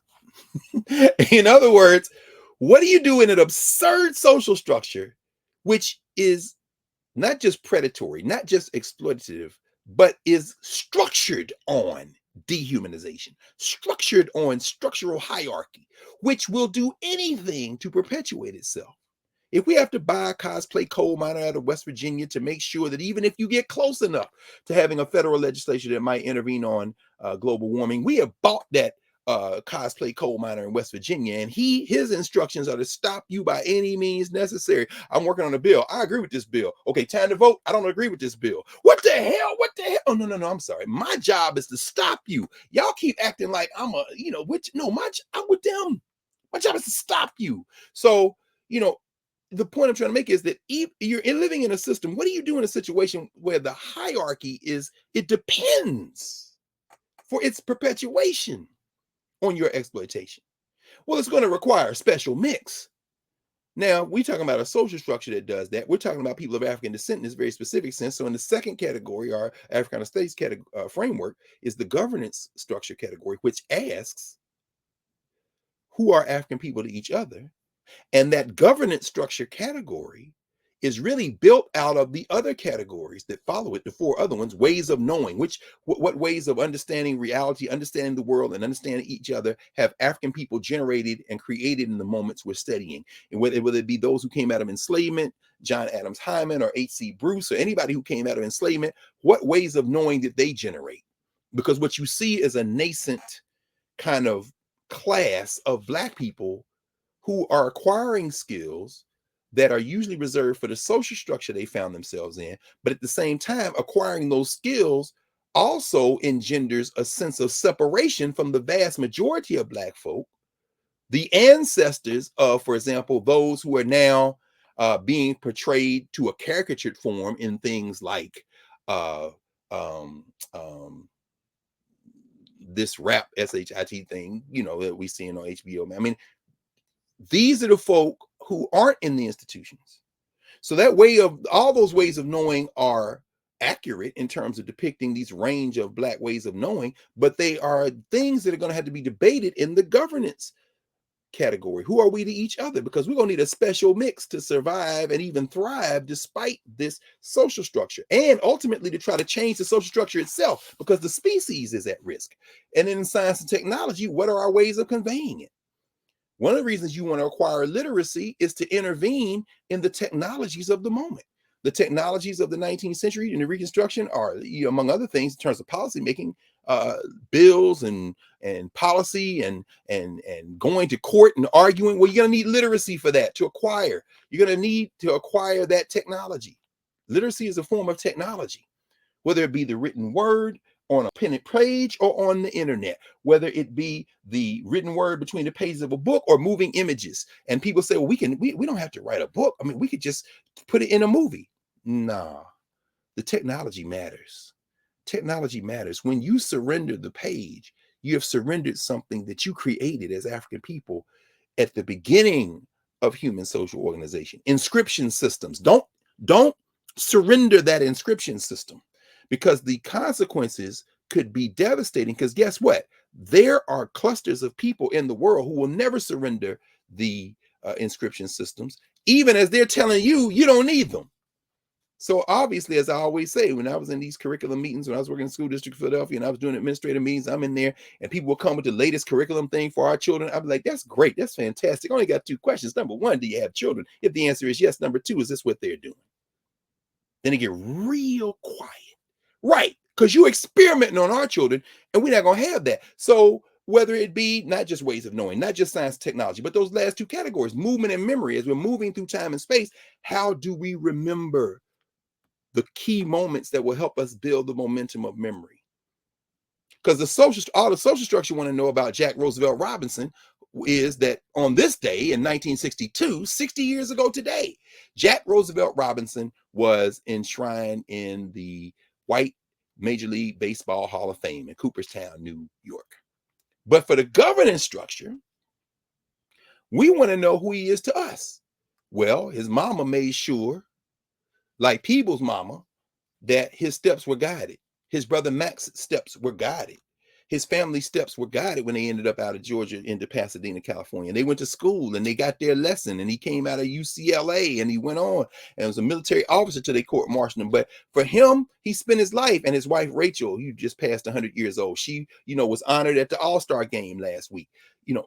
They have the Jackie Robinson Foundation, whose meeting actually is next week in New York. Shout out to Rachel Robinson. Shout out to Sharon Robinson, their daughter. Shout out to everybody at the Jackie Robinson, the Jack Roosevelt Robinson Foundation, because they send Robinson scholars to the schools of this country, including many of the HBCUs. I've had many Robinson scholars over the years.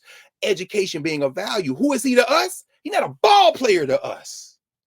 He's a man who parlayed some resources into helping our people. So that movement and memory category, which asks, how did or do people of African descent remember a moment? That is not to be confused with how the social structure narrates it, because they will stick Jackie Robinson on a damn ball field for eternity, swinging a bat.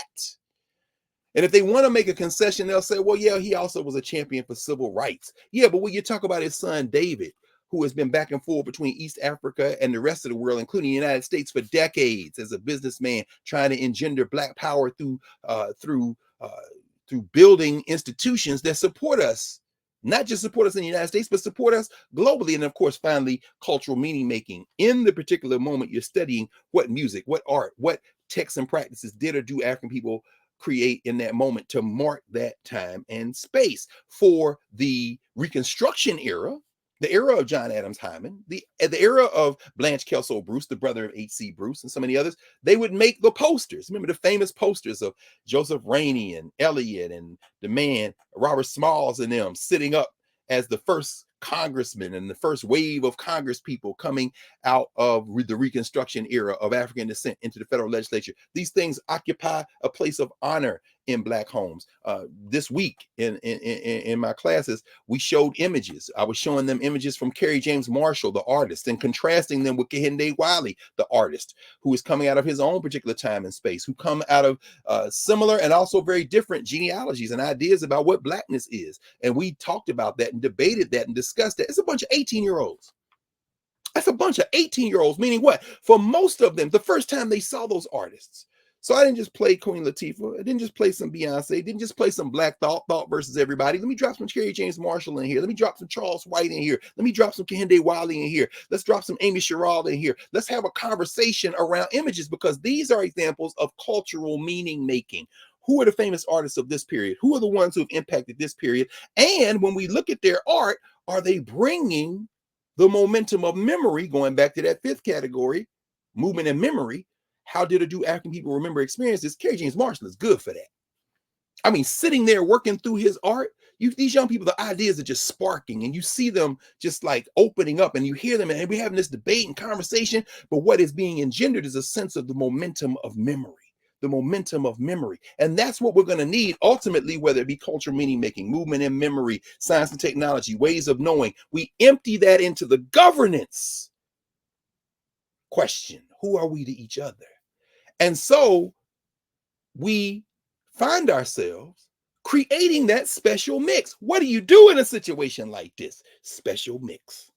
You got to come up with a improvisational grounding in yourself, so that as you engage the social structure, as you engage the rest of the world, you can do so standing in yourself and not standing at a self you've had to create a renewed normal, because the normal thing for humans to do is to create out of themselves, even collectively to do that in terms of culture. You have created a place to stand to engage the world.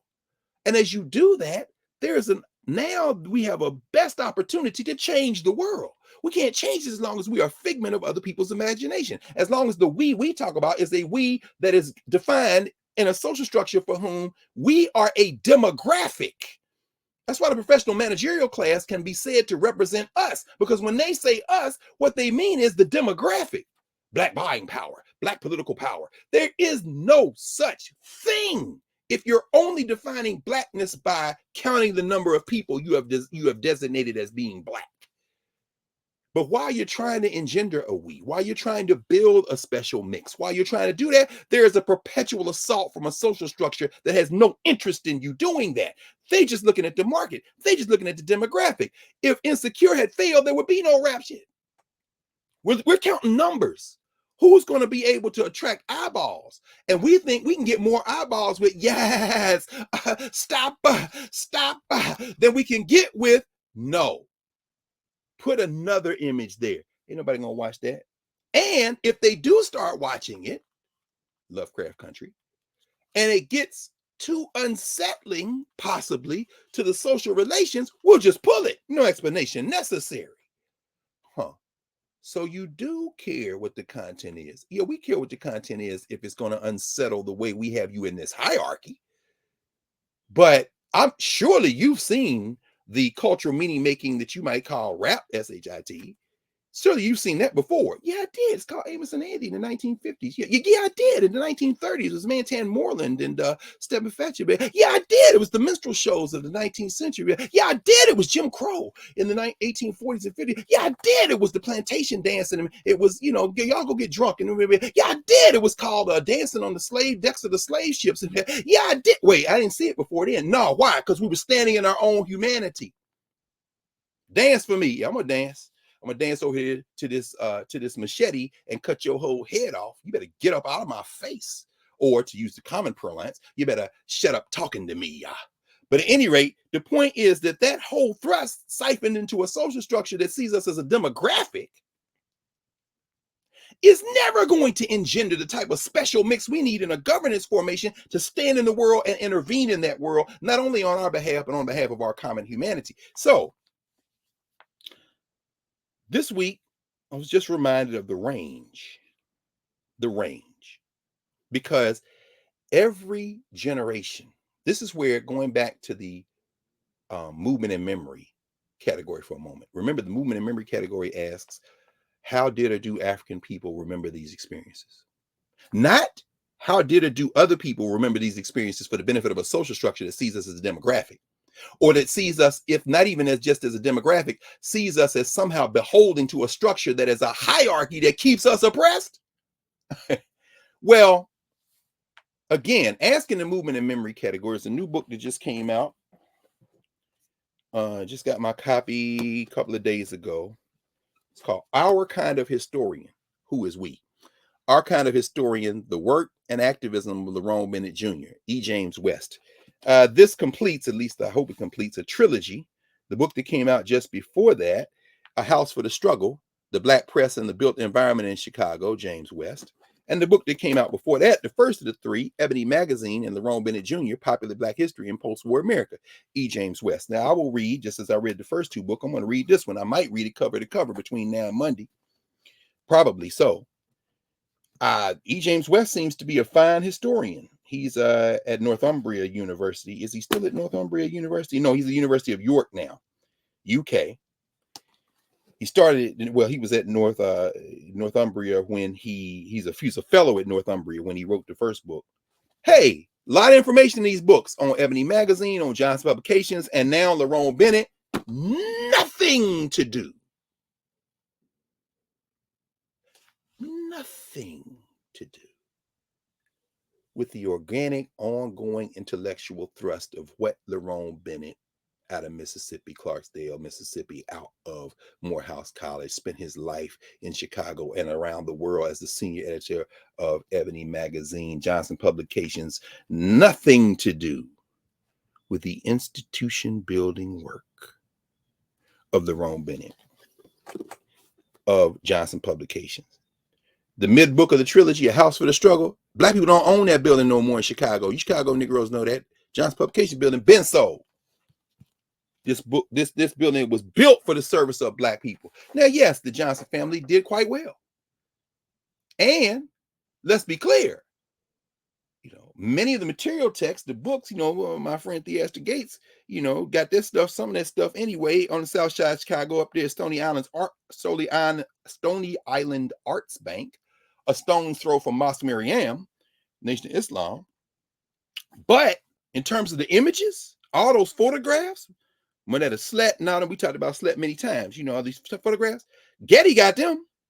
And they've curated some Black academics out of the professional managerial class to curate the collections. So now they just announced a few days ago that if you want to research these images, this huge collection, this archive, to use the parlance of my academic friends who really are, a bit tiresome with using the word archive. But if you want to access this archive, it's free. They announced to the world it's free. Just register with us. And so I went on to see the cap is 500 images. You got to tell them what institution you're connected with and for what purposes you're going to use, because it's got to be non-commercial purposes. Now, they built this institution for Black people and did well while they were doing good. But now, the autopsies. These are autopsies. You understand? What Anderson Thompson used to call slave rebellion research. And that's not a condemnation of Professor West. I'm glad he wrote them. I'll read them. But what I'm not going to do is look to them for the special mix, because we're in the governance question. How do it free us informs our governance questions. Who are we to each other? And guess what? Guess what narrative and Nubia are? They are a direct descendant in the genealogy of Johnson Publications. Oh, we working on it. And we know we are. We're not alone. Oh, no, we're not alone. There's a network of bookstores feeding it. Sankofa being the one that I'm in most clear and constant organic relationship with. But it's not just Sankofa. All those bookstores are listed on narrative. Are we alone in doing that? Absolutely not. There's a whole Black Booksellers Association, Brother Troy and them bringing this together. There's Paul Coates, the printer and publisher, Black Classic Press. There's Hakeem Al-Budi with with Third World Press. There's Brother Kasahun Chikoli and Third World Press, and there are Africa World Press, and that's global too. And there are many, many others. But what we have in this space is a place where we can have a governance conversation. This is governance. Institution building, which contributes to that formation of a place where we can think through we, and then act as we. It's very important. So these are social structure reports, autopsies, but they're only autopsies if we stay thinking we're dead. So you've got the autopsy category, and that's the most academic work, the publishing work. People have convinced themselves that somehow that work is contributing to freeing us. Well, it does free individual us's in terms of curiosity, in terms of desire to talk about this stuff. And as I said, It can be completely, this system is white supremacist and it destroys stuff. Yeah. And then go to a white university press and they give you some credit, maybe an award. You might even get tenure in one of these schools. And that's beautiful. Now, how do it free us? Well, it freed me, my family, and I will come out and give y'all a lecture for a reduced price, or maybe even free a couple of times a year. And that will free you. How's that going to free me? Because in looking at me, you could become like me. Well, I can see how I could add to the professional managerial class, but that ain't what we interested in. We want because every human being got a story. Every human being has experiences. And in a place like this, what we've been talking about now for months, particularly as we were reading through Barracoon, was on Hurston and Brother Alue, Brother Kasula Olue, who, of course, we know as the social structure we call Cujo Lewis. We had long conversations about that, including with members of his family, on the importance of us convening our own memories, listening to our elders. And we've been joined by elders over and over again, including last Monday night again, listening to our elders. Why? Our elders are not writing slave rebellion research. Our elders live those experiences and pass them on in an unbroken chain, because the purpose of education, the Egyptians would say, Medu Yawu, to make a staff of old age, to train your replacement. And rather than pay an absurd amount of tuition to go sit in an ancient Egyptian language class anywhere in the country, whether it be UCLA or Howard, you now come in the narrative. And for that little yearly subscription fee, you have a better meta-nature class taught by Marion Barry, who's getting ready to head to the West Coast in a few days to take the anchor leg in a 2-month study of ancient Egypt taught by people from all over the world. Barry is taking the anchor leg. That's who he is in that world. But guess what? Who is he to us? He's our meta-nature teacher, Uncle Jocelyn. I heard Uriah say from the roof of the hotel where they stand for Comic-Con. What are you doing that at? They doing that right here. What do you do in a situation like this? Special mix. This is what we're doing now. The structure we are building must be distinguished from the structures that exist in the social structure. I don't care whether they're white or black. We had an incredible conversation. And again, I want to thank my man, Brother Smith, who is the leader of the Carr STEM Scholars every summer, for inviting us to continue in this work. You know, I never know when the rug might get pulled out underneath that. But then again, we're here. So again, as I even listened to my colleagues at Howard when I was up there, say, man, what y'all are doing? No, that's not what y'all are doing. What we are doing, because people I talked to are members. Maybe here today. But at any rate, the conversation we had, this was Wednesday afternoon, we're having this conversation about the nature of the Black university. And we started talking about clout chasing. The young people made that say, you know, are HBCUs just clout chasing, trying to become black versions of white schools? And I said, well, aren't we all here clout chasing? And the young lady who asked the question nodded her head. I said, me too. Ain't we cloud chasing? Wasn't that the model? I said, how many of you all in this room, how many of you all were presented with Howard as one of the only HBCUs your family said you could go to? 2/3 of the hands went up. I said, what were the other ones? You want to guess, Professor Hunter, as to what the other schools that they said, okay, you can't go no HBCU unless it's one of these? Morehouse, Spelman. And Spelman. That's it. I mean, but to see these 18-year-olds, and you know what was crazy was, and this is after a week of reading, listening to music, viewing images, having some intense conversation, and you know, some of these students, although born in the United States, their parents are from other places. This young brother who is Tigray, we had a whole conversation about the formation of modern Ethiopia and how Ethiopia really not a country. And I'm saying, I'm listening to this kid like, I got to take it over here and meet Haile, because this is the conversation they're having across the street every day. It ain't over here, but it's over there. And I'm going to take you over there. Why? Because it's complicated. We've had that conversation. Young people, oh man, all the young people whose parents are from West Africa, the Nigerians and, you know, Cameroon, you know, and we talking about Mami Wata and Vodun and the difference between voodoo and hoodoo, and the whole conversation around Akata and what it means to have culture and not have culture, and where does Nollywood stuff come from. And just to see them light up, because this is the first time for many of them in their lives that beyond their families and communities, that was brought into a space where it's tied to thinking and study. But that's what we do here. That's what we do every Monday night. Those are the conversations on tomorrow with Maroon's Medicine Chest. That's the stuff that Dr. Beatty is tying with the meta-nature class. People are bringing their skills in, their experiences in, and learning these new things and having different kind of conversations. It's a special mix. So those institutional structures we're talking about, whether it be white schools or black schools, you have to be very careful about that. Very careful about the fact that this is not that. It is connected to that because we're connected to wherever our people are, whatever they're doing. But this is not that. This is a free space, this governance formation. It's very important to understand that. Now, and then on the other end of the spectrum, you have this. Well, no, let me not say that. Let me not say it this way. Let me not say it that way. Let me say it this way. If you don't have institutional spaces, this is where we'll stop for today, I think. If you don't have institutional spaces, you run the risk of really feeding people who, if there were institutional spaces, would look at the world very differently. What do I mean by that? We'll end where we began, with John Adams Hyman.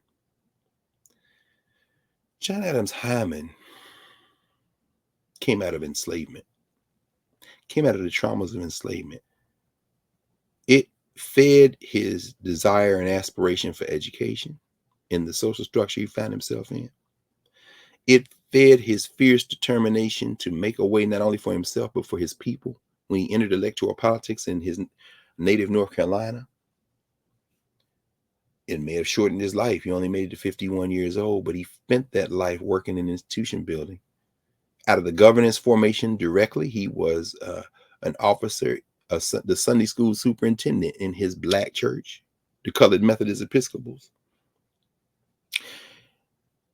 But the trauma of enslavement and how to react to it shaped the trajectory of his life. Fast forward to 2022. I just had a conversation with a professor at Brooklyn College and Cooney Graduate Center named Corey Robin. I've mentioned this book before, but I wanted to interview him and talk with him, so I did it for the Black Table. It's called The Enigma of Clarence Thomas. Corey Robin. Fascinating. We had an interesting conversation because Corey Robin, his thesis is Clarence Thomas on the Supreme Court of the United States is a black nationalist. And actually, no. Let me be more precise about that, because I'm a black nationalist. I'm a black internationalist, Pan-Africanist to my DNA. Robin says that what might be characterized as black nationalism as a circle, and then what will be characterized as conservatism, and he's really a scholar of political science, liberal politics, conservative politics. He's written several books on the question of conservatism as an intellectual movement going back to the 16th century, 17th century. So when you start talking about Thomas Hobbes, you start talking about Tocqueville, even up into the 20th century, Hannah Arendt.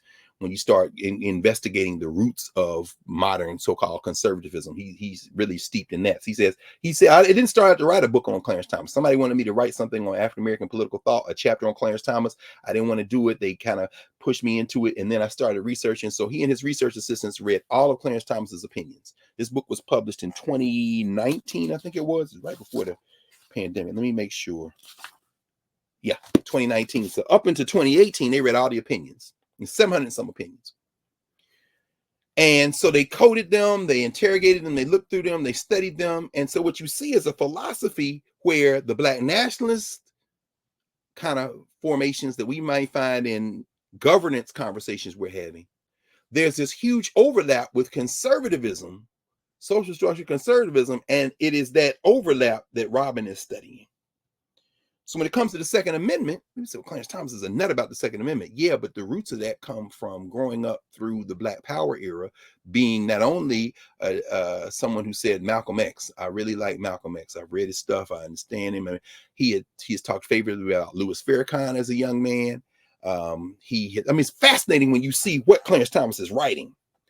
He talks about the fact that, yeah, black people need guns. Oh, yeah, black people need guns. Well, Clarence Thomas said black people need guns. Yeah, that's why he supports the Second Amendment. I got to get off with that. Yeah, but the reason, the rationale, even his notion of voting rights is crazy. What he's basically saying is that if there are laws and policies in place that enhance black voting power, those laws are not constitutional. But if there are laws in place that suppress black voting, those laws aren't constitutional either. But now he's gonna his view of laws that suppress black voting is much narrower. But I'm saying all that to say, and there are other areas we could go in, the takings clause, we could look at property law, we could look at prisons. He's hell on the punishment thing, but his hell on the punishment thing derives from a sense that Negroes that are tearing up the black community must be punished. Who's going to speak for the victims? And it's disturbing. It would be disturbing for a lot of people when you read through Clarence Thomas's opinions, how much many black people would agree with Clarence Thomas on these things.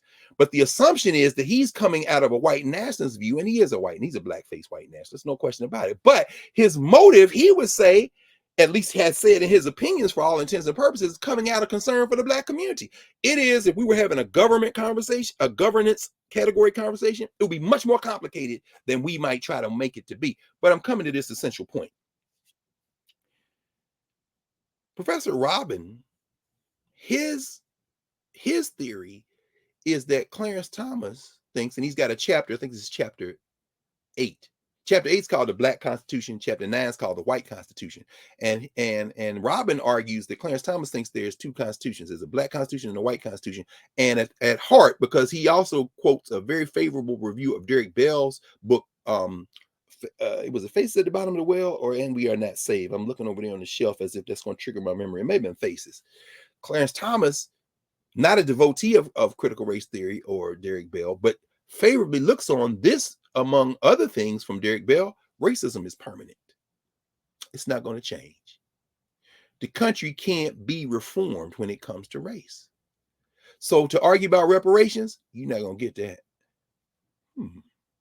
To argue about changing the framework, you're not going to get that. So what to do, Clarence? Corey Robin said Clarence Thomas' philosophy is he has come to think he understands it by reading through his stuff and the speeches he's given, including at Savannah State University, HBCU, and the white schools. Corey Robin said he thinks, Clarence Thomas thinks, since this thing can't be fixed, it's got to get a hell of a lot worse in order for you to do something about it. And you shouldn't look to white people for anything. I'm talking to him, that's what I'm saying. That sounds a lot like a lot of black people I know. He said, yeah. Now, take that back to John Adams Hyman.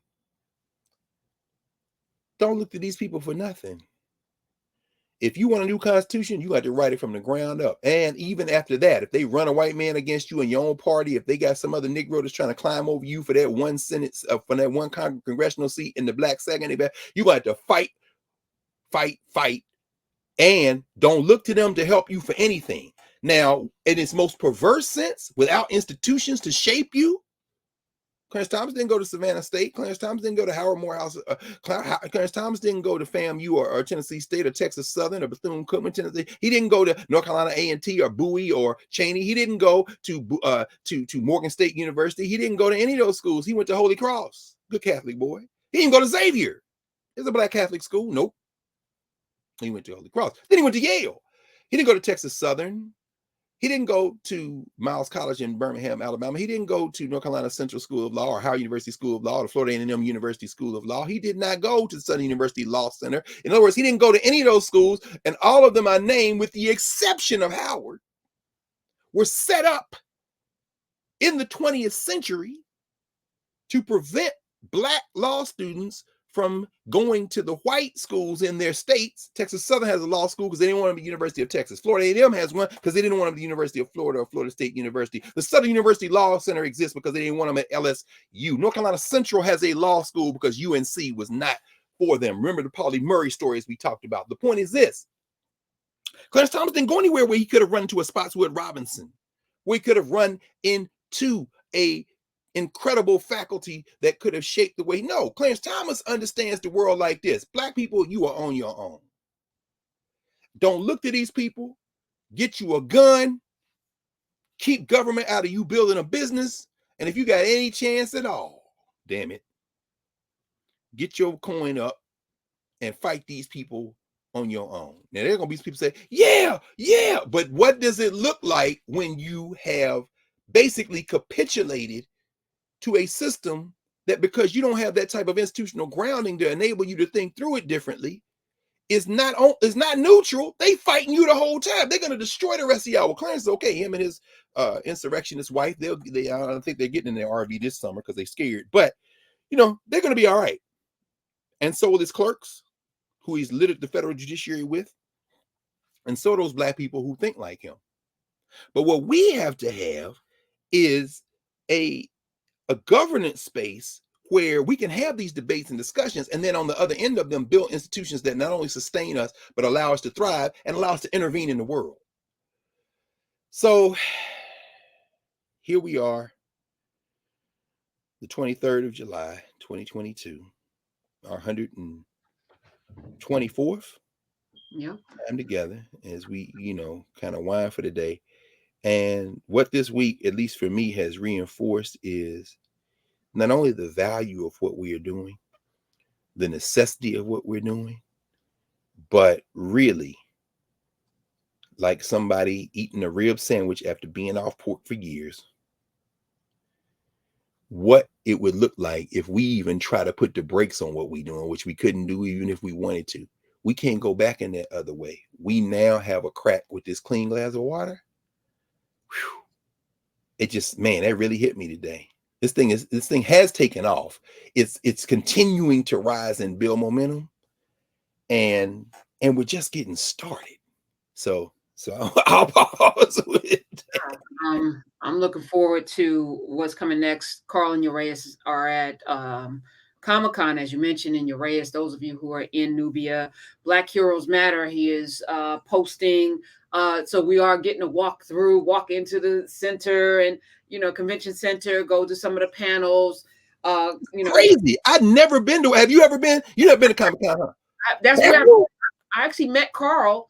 The last time I was at Comic-Con, I met Carl there because Michael Davis invited me to be on the Black panel. He was late.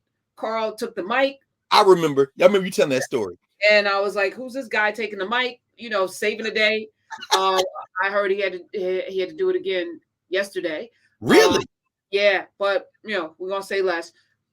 That said, and I think that was all divine providence, right? Because had I not met him at Comic-Con, had Michael Davis not been late, we wouldn't probably be sitting here today, because the question that I asked of Carl was, first, can you build me a spades game? Because he's in the gaming space. Wow. And then I said, I have this idea. Can you help me make it happen? And he put the team together that includes Urias. So the process of building something starts with an idea. Yes. But you need people in divine providence, but it's in the showing up, it's in the asking for help, it's in the, that everything comes to fruition. So we are here primarily because of Comic-Con. Look at that. Wow. You know what? This story just gets deeper and deeper. Wow.